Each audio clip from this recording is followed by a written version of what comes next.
Okay, so number 1, aiming problems. So this was the first big problem I ran into. It was important for me that in the game the bullets were physical projectiles, not just line traces, as I wanted the bullets to be like large and move slower than regular bullets.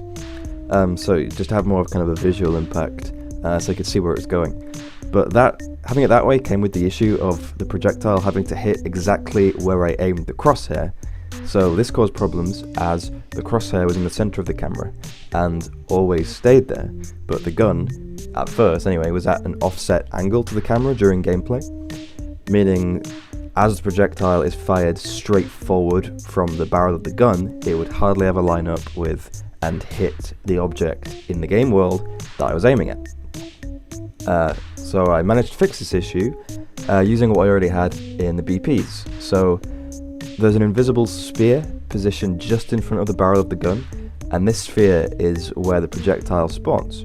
So to solve the aiming problem, basically I set up a line trace to be constantly firing directly down the center of the camera whenever you like zoom, click the right mouse button to zoom in. So then whatever object in the game world that line trace coming from the camera hits, the sphere that spawns the projectile is rotated to face it, meaning that when I shoot, the projectile's always fired directly towards what I'm aiming at, when I'm zoomed in anyway.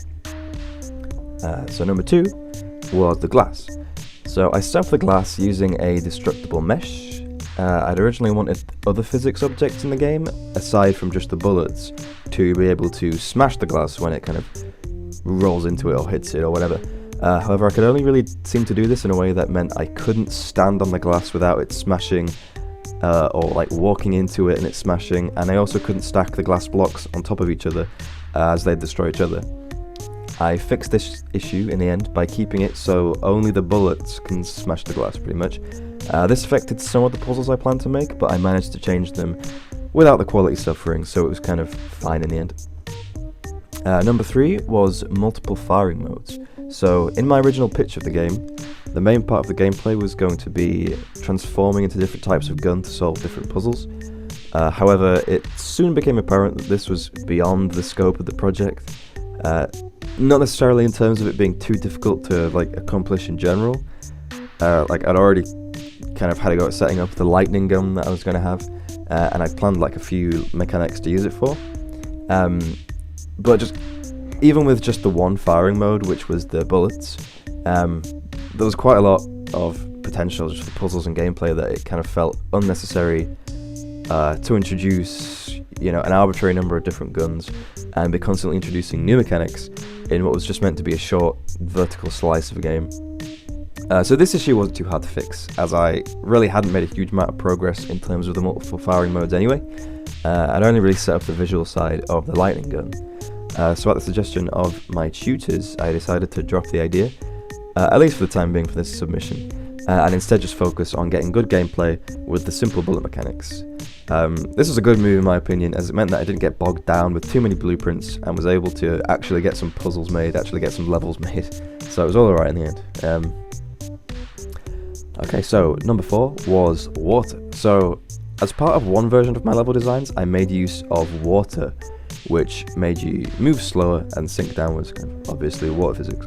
I spent a while making the physics volumes for the movement and a post-processing volume for the visual effects, but in the end I scrapped the idea as it kind of felt a little out of place. It didn't really make sense to include just for 2 one-off sections, because I didn't really have any other plans for working it with the levels, so I just scrapped it in the end and the project didn't really suffer. Number 5 was more aiming problems. So halfway through the level, shootable balls are introduced, which need to be rolled into holes to solve puzzles. This kind of quickly became an issue. Well, not it's an issue quickly became apparent, as having the gun off the side of the camera, kind of offset angle, whilst moving and also while aiming, meant that the balls would roll off to the right when I shot them. So this obviously meant that it was difficult to accurately roll the balls by shooting them. I fixed this issue by changing the camera so the gun isn't to the side when moving and aiming, and is instead just dead center of the screen.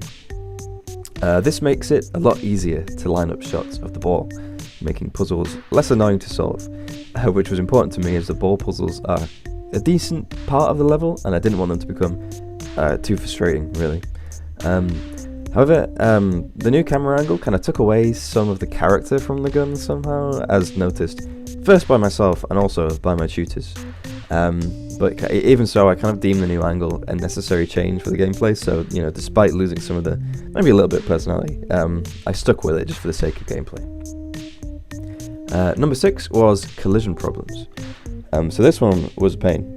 I noticed a glitch when playing the game in full screen mode, which I hadn't really made use of until fairly late into the project.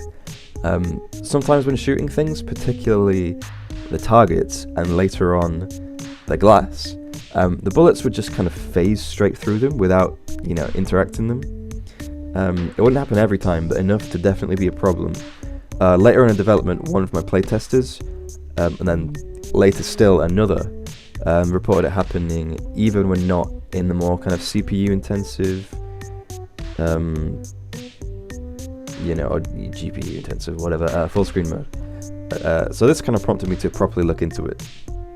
I eventually figured out that, the issue was being caused by kind of a combination of things. One being that the bullet was quite small and it was moving pretty fast, like not too fast, but at decently fast pace.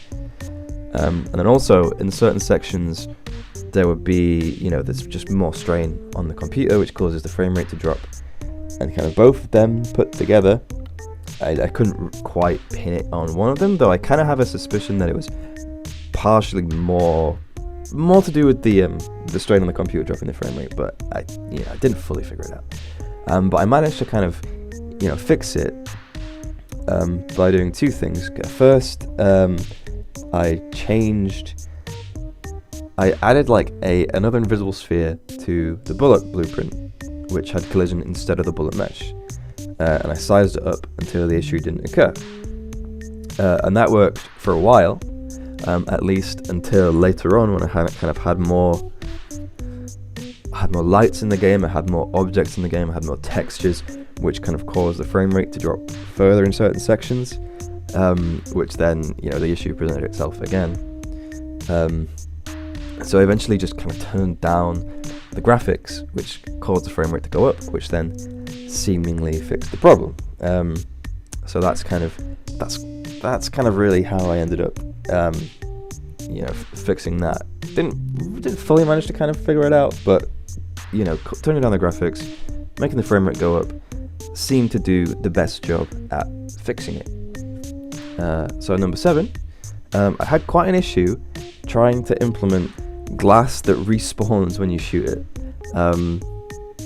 So this one was kind of surprising because I really thought that it was going to be quite a simple task to implement this, but it ended up being quite a pain. So at first in my blueprints I kind of had it set up so the glass would respawn itself, essentially. Like it wasn't being fully destroyed when you shot it.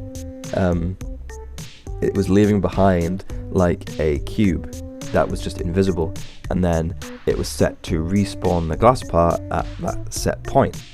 However, this caused quite a few issues, mainly being that just quite often the glass would just respawn.